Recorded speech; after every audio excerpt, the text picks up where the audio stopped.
Cobra Starship's Good Girls Go Bad not only is a hit because of the guest vocals of Gossip Girl TV star Leighton Meester, but it's also successful thanks to the Midas touch of Kara Dioguardi. She hooked up with Cobra Starship right before her American Idol gig, and she certainly has the knack of writing hit songs for the likes of Christina Aguilera, Avril Lavigne, and now Theory of a Dead Man. Cobra Starship was not used to collaborating, but for their August 11th release, Hot Mess, they shared the pen with Kevin Rudolph and Dioguardi, among others. Cobra Starship's Gabe Saporta and Ryan Blackington got a taste of the songwriting bug with Rudolph, but had no idea who Dioguardi was. We didn't know who Kara was before she wrote with us, and we didn't even understand the concept of what she did, because we were working in a session with Kevin Rudolph for like 3 days. We had met him. Also, we were a little skeptical at first, and then we met him, got along really well. We were writing with him, it was awesome.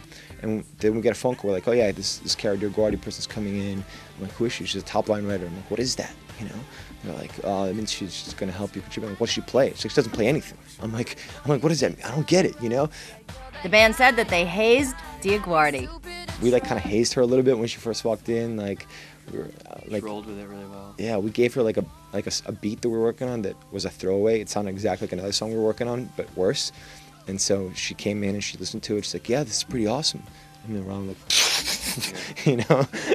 But then she's like, okay, let me hear some of your ideas. I'm like, what? It was like song titles ideas. Like, so she's like, yeah. So I started reading her like from my sidekick some ideas that I had, you know, and like I read her some really like obnoxious ones first. Like offensive ones, you know, like crude guy humor that shouldn't be said to a lady, and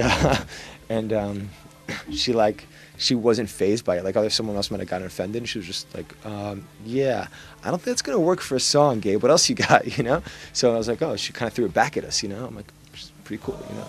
All joking aside, Saporta said that Dioguardi's input on Good Girls Go Bad was no laughing matter. And then I read, I make Good Girls Go Bad. She's like, oh, that's pretty good. I make Good Girls Go Bad. And she like just sang it how she heard it over the beat. I'm like, whoa. I'm like, that's awesome. How'd you do that? And then like in like 15 minutes, we had the whole song done.